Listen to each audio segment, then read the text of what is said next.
Baik, sebelumnya perkenalkan nama saya Vincent Lee dengan NIM 2310952032.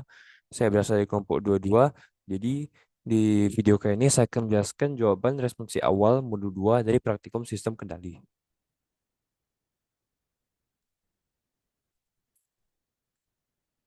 Oke, pertama itu apa itu blok diagram dan jelaskan bagian-bagian dari blok diagram di bawah ini. Jadi blok diagram itu adalah diagram yang menggambarkan tahapan pengendalian suatu sistem kendali. Untuk penjelasan mengenai bagian-bagian dari blok diagram itu, jadi untuk bagian-bagian dari blok diagram itu terbagi menjadi empat. Yang pertama itu ada garis-garis yang menggambarkan sinyal. Untuk garisnya itu bisa dilihat dari sini. Ini ada garis. Garis itu melambangkan suatu sinyal.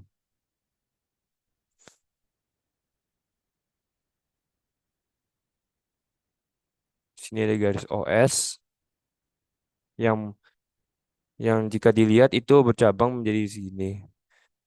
Sini ada garis sinyal juga.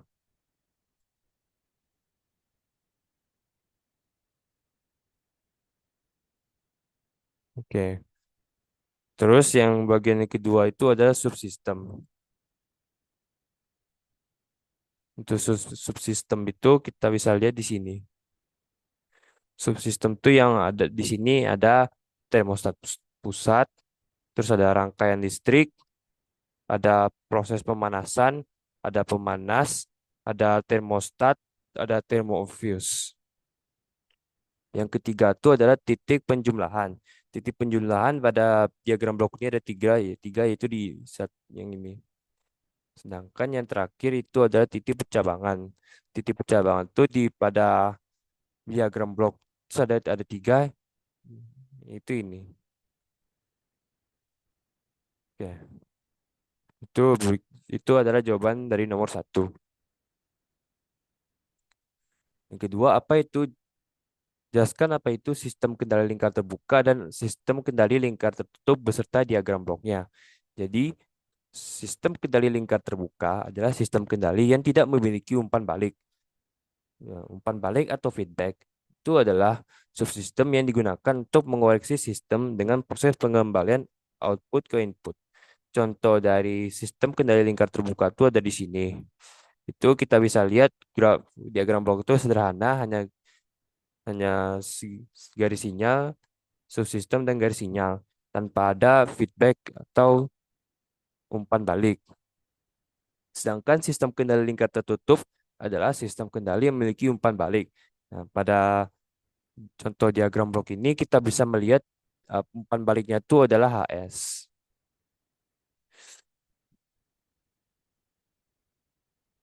Selanjutnya apa itu? Jelaskan apa itu konstanta pengendali KP beserta diagram bloknya.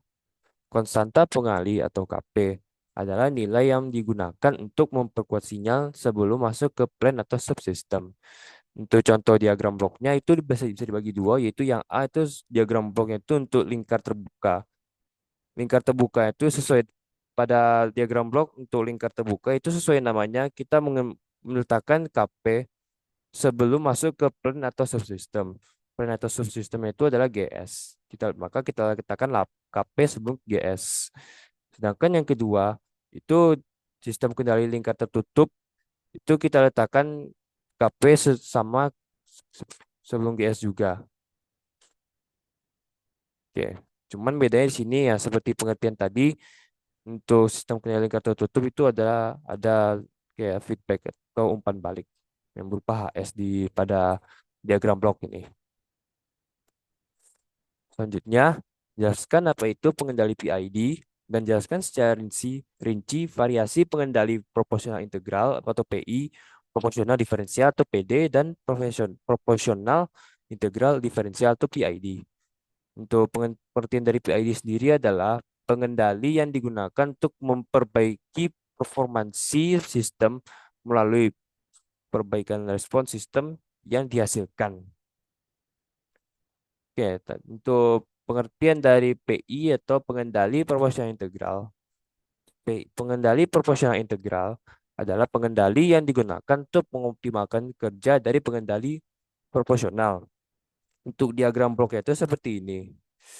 Untuk UT itu didapatkan dari ini KP dikali ET yang merupakan rumus dari P atau proporsional.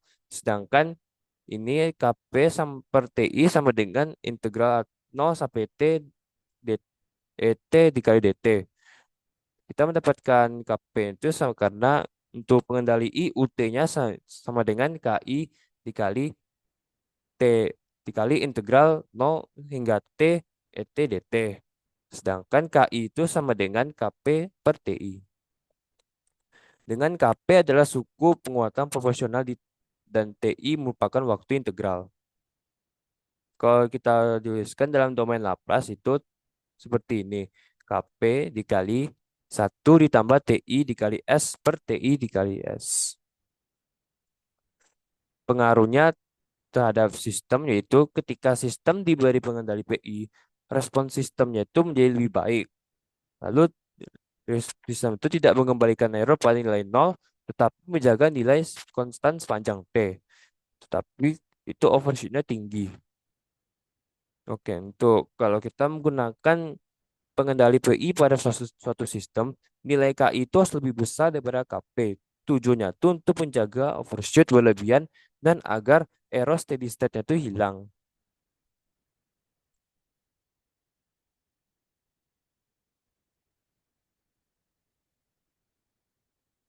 Oke, selanjutnya itu adalah pengendali proporsional diferensial. Itu pengendali yang digunakan untuk mengoptimalkan kerja dari pengendali proporsional. Untuk diagram bloknya seperti ini. Oke, untuk UT-nya itu sama dengan KP kali ET ditambah KP dikali TD kali DE per kali DE kali ET yang diturunkan terhadap T. Untuk KP dikali TD itu merupakan rumus dari KP. Oke, dengan KP itu adalah suku penguatan proporsional dan TD merupakan waktu derivatif atau waktu diferensial. Kalau kita nyatakan dalam domain Laplace itu seperti ini. US per ES sama dengan KP dikalikan 1 ditambah TI dikali S. Untuk pengaruh pengendali PBD pada suatu sistem itu adalah sistem jika diberi pengendali PI, PD, respons sistemnya menjadi lebih sangat cepat, bekerja saat nilai errornya berubah, tetapi dan overshootnya rendah. Tapi KP ini harus lebih besar daripada KD untuk mempercepat si respons sistem dan meredam overshoot. Dan yang terakhir itu gabungan dari ketiganya yaitu pengendali proporsional diferensial. Pengendali proporsional integral diferensial atau PID. Ini merupakan pengendali yang menggabungkan pengendali proporsional, integral, dan diferensial. Untuk diagram bloknya seperti ini. Untuk UUT-nya itu sama dengan ini didapatkan dari dari proporsional, didapatkan dari integral, dan didapatkan dari diferensial. KP itu adalah suku penguatan proporsional, TI merupakan waktu integral, dan TD merupakan waktu derivatif atau waktu diferensial. Dalam domain Laplace itu ditulis seperti ini. US per ES sama dengan KP dikalikan 1 per T. 1 tambah TIS tambah TI TD S kuadrat per TI per S. Kali TI dikali S. Untuk pengaruhnya itu, jika sistem diberi pengendali PID, pengaruhnya itu respon transient menjadi lebih baik, error steady state menjadi hilang, dan overshoot menjadi hilang. Oke, yang terakhir, jelaskan apa-apa saja parameter tanggapan peralihan pada sistem OD2 beserta grafik tanggapan peralihan sistemnya. Untuk parameternya itu ada time constant atau TC. Time constant atau TC adalah waktu yang dibutuhkan oleh sistem untuk mencapai nilai 63,2 dari nilai akhir.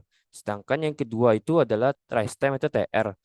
Rise time atau TR adalah waktu yang dibutuhkan untuk sistem untuk mencapai nilai 0% sampai 100%. Terus yang kedua itu 0% sampai 90%.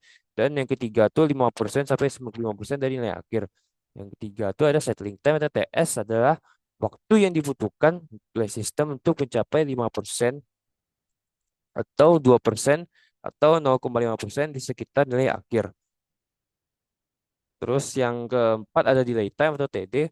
Ini merupakan waktu yang dibutuhkan oleh respon untuk mencapai 50% dari nilai akhir pertama kali. Lalu yang kelima itu adalah maximum percent overshoot atau MP. Itu adalah nilai puncak maksimum dari respon sistem yang diukur dari nilai sistem saat kondisi steady state. Atau persen MP ini dapat dihitung dengan cara C, CTP dikurangi C tak hingga per C tak hingga dikalikan 100%. Lalu yang terakhir itu ada time peak atau TP yang merupakan waktu yang dibutuhkan oleh respon untuk mencapai puncak pertama dari overshoot. Nah, untuk grafik tanggapan peralihan sistem itu seperti ini. Di mana rise time-nya tuh kita bisa lihat dari sini, dari 0 sampai dia 100%. Di sini set point yang diberikan itu adalah 1. Sedangkan untuk nilai peaknya tuh bisa dilihat dari sini. Untuk MP-nya itu merupakan nilai ya, nilai puncak. Atau TP-nya tuh kita bisa lihat dari di sini. Terus untuk atau TP itu merupakan waktu ketika mencapai puncak. Terus untuk TS itu 98% dari nilai akhir dapat kita lihat dari sini. Itu TS-nya. Lalu yang terakhir itu adalah TD atau time delay itu kita bisa lihat itu tepat berada di titik ini. Oke, jadi itu penjelasan dari grafik tanggapan peralihan sistemnya.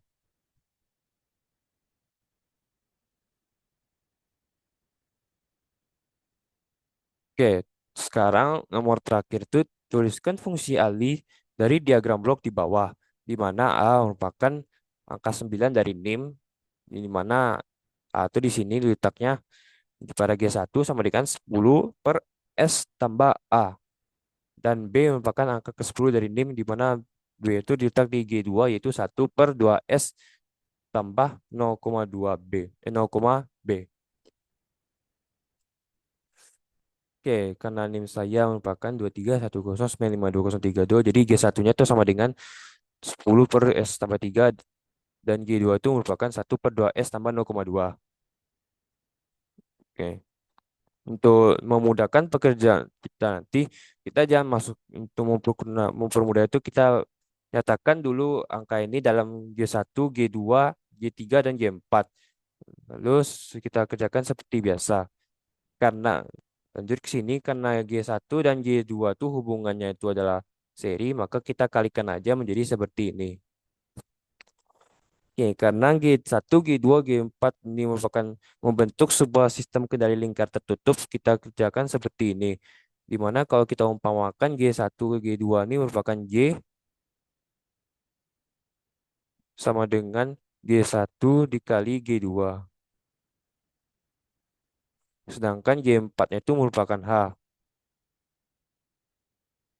Dan responsif seperti yang kita tahu, fungsi alihnya itu merupakan G per 1 ditambah G dikali H.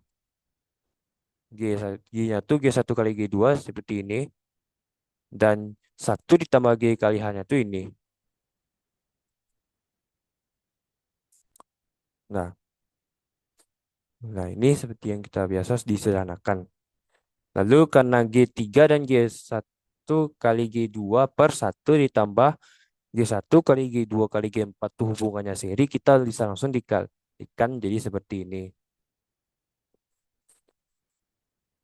Selanjutnya, kita kerjakan seperti biasa atau fungsi alihnya tuh.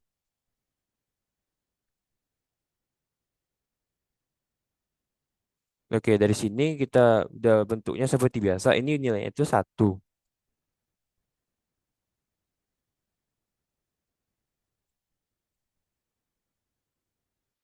Oke, seperti biasa kita kerjakan seperti ini. Ini merupakan G, sedangkan ini merupakan Y. Setelah itu hanya itu tadi sama dengan 1. Tapi karena ini nilai 1 itu kita tidak perlu tulis. Oke, selanjutnya kita supaya bisa dijumlahkan dengan angka satu, maka satu ini kita nyatakan dalam bentuk ini. Satu ditambah G1 kali G2 kali G4 per satu ditambah G1 kali G2 kali G4 ditambah ini. Habis itu karena penyebutnya sudah sama, kita jumlahkan saja pembilangnya menjadi seperti ini. Oke, untuk penyebutnya ini yang di atas sama dengan yang di bawah, berarti kita coret, kita dapatkan G1 kali G2 kali G3 itu sama per satu ditambah G1 kali G2 kali G4 ditambah G1 kali G2 kali G3. Nah, jadi hasilnya itu seperti ini. Oke, ini fungsi alinya. Tetapi kita jangan lupa kita kembalikan nilai G1, G2, dan G3, dan G4 juga bersamaan tadi. G1-nya kita masukkan ini ada 10 per S tambah 3. Terus G2-nya itu ada ini. 1 per 2S tambah 0,2. Untuk G3-nya ini 540. Lalu G4-nya itu tadi kita sebutkan itu 1. Ini G1, ini G2. Oke, kita kalikan atasnya itu menjadi 5.400 per 2S kuadrat tambah 6,2S tambah 0,6. Habis itu kita kalikan ini, didapatkan hasilnya ini.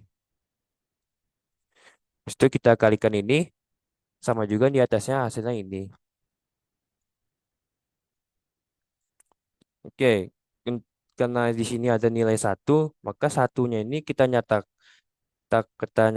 dalam bentuk ini. 2S kuadrat per 2S kuadrat tambah 6,2S ditambah 0,6 per 2S kuadrat tambah 6,2S tambah 0,6. Ini disamakan penyebutnya dengan penjumlahnya. Oke, kita dapatkan hasilnya itu segini. Atas satu tetap, sedangkan di bawahnya tuh kita kalikan sukunya 2S kuadrat ditambah 0,2S tambah 0,6. 0,6 ini ditambah dengan 10 ditambah dengan 5.400, jadinya tuh segini. 2S kuadrat tambah 0,2S ditambah 5.410,6. Oke, karena penyebut atas dengan bawahnya tuh sama, kita coret. Kan didapatkan fungsi alinya tuh sama dengan 5.400 dikalikan 2S kuadrat ditambah 6,2S kuadrat. 6,2S tambah 5.410,6. Oke, atau fungsi hal itu dinyatakan dalam omega per omega D. Oke, jadi sekian presentasi jawaban praktikum modul 2 praktikum responsi awal. Saya ulangi, jadi sekian jawaban dari responsi awal modul 2 praktikum sistem kendali. Saya Vincendi dari kelompok 22. Jika ada salah, saya ucapkan mohon maaf dan sekian terima kasih.